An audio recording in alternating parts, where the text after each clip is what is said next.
Today is the day after Shivaratri, so we are going to embark on another sadhana. And those of you who have joined Gayatri Japa, we did that for 30 days. And this year we are going to do Maha Mrtyunjaya Mantra for 30 days. Last year we did for 70 days. So, and we started just right around this time where we all got together as a community and every day we did the Maha Mrtyunjaya Mantra. So the same way we will do, but we will have a different look at the mantra at this time.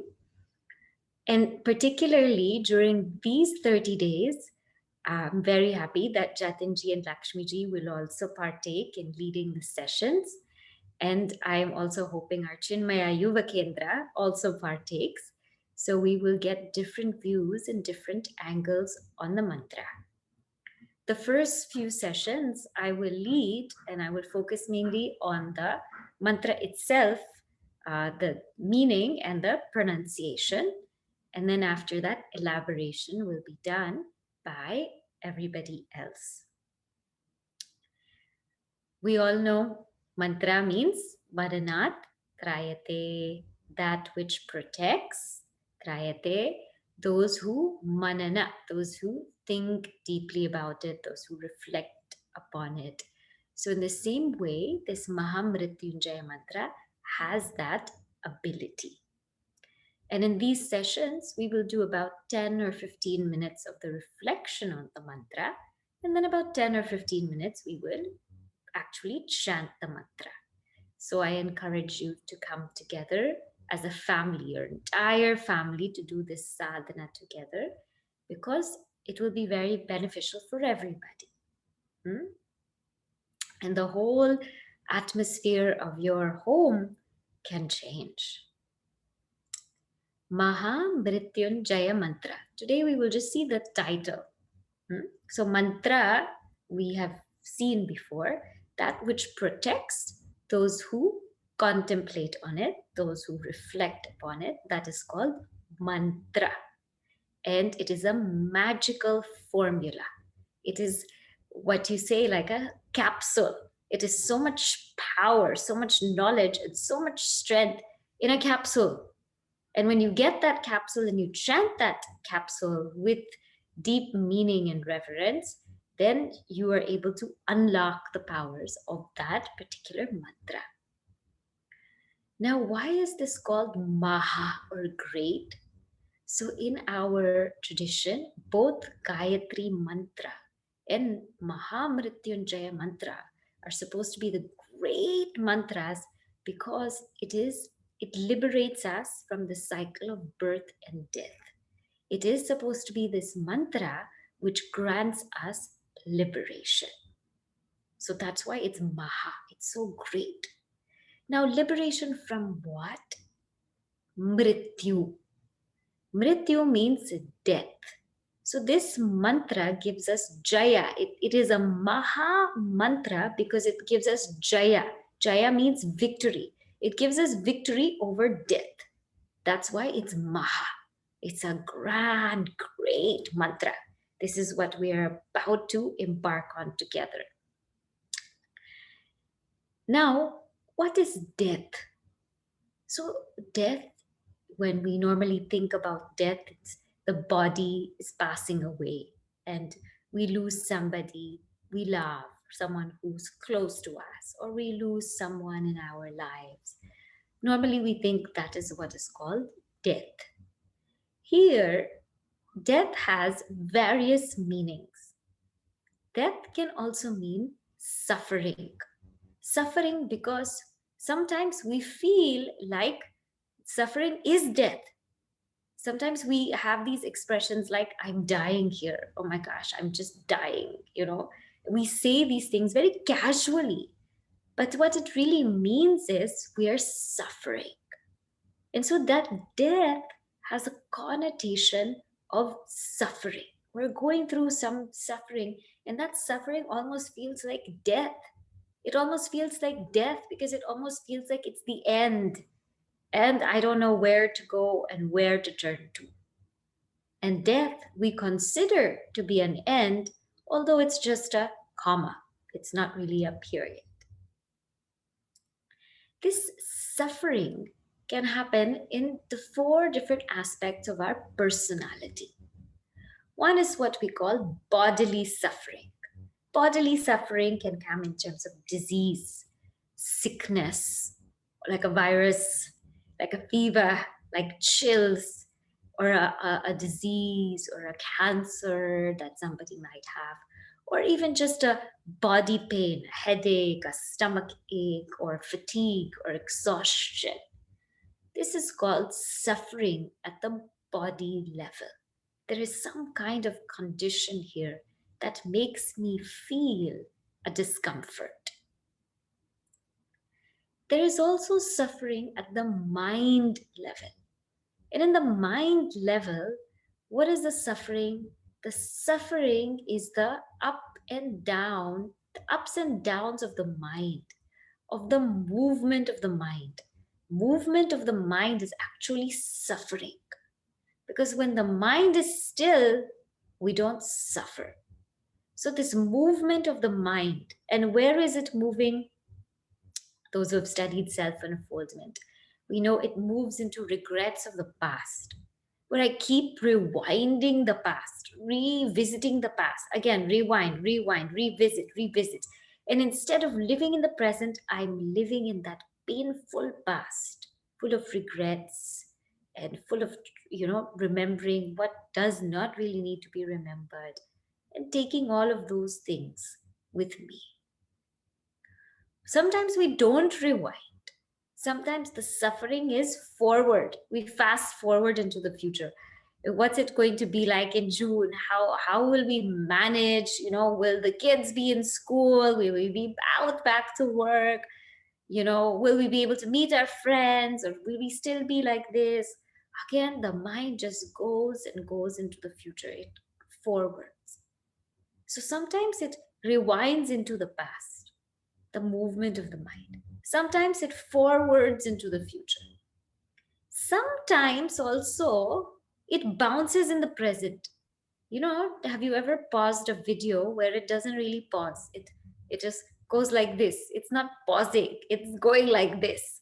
So even if it's in the present, it's still shaking, it's still bouncing, isn't it? And that is because we're so excited in the present. We're so stressed about all the things that have come in our plate. We're tensed, we're stressed, we're overwhelmed, we have that feeling. So that is also a kind of suffering in the mental level. Then there is also suffering in the intellectual level. So we talked about in the body level, in the mind or mental level. In the intellectual level, there is also suffering. What is the suffering in the intellectual level? We overestimate or underestimate ourselves. What we call mana apamana. Mana means we honor, apamana, dishonor. We have superiority or inferiority complex. So sometimes we feel so great, so wonderful about ourselves. We think of so highly of ourselves that when people disrespect us or don't acknowledge us or don't appreciate us, that ego becomes very disturbed and suffers because it thinks that it's so big. At the same time, that ego also has an underestimation of itself sometimes. It feels very limited, that I am not able to do things that other people are able to do. I'm not able to move as quickly as other people. I'm not able to accomplish certain things. And so that is an underestimation of the self. In this way, the intellect suffers because the ego is in the intellectual level. It is felt at the intellectual level. And the idea is not for us to go bigger or smaller. The idea is not to measure ourselves according to any standard. The idea is to realize that we are the immeasurable self. So there is no need to measure ourselves against any standard of society because we are indeed the immeasurable self. Then there is what we call spiritual suffering. And this spiritual suffering is, we all know, is this bhava sagar, this deep ocean of samsara. The word suffering is so interesting because it has the word suffer in it, and it also has the word ring in it, right? And this cycle of birth and death is like a ring. It goes on and on and on and on and on and on and on.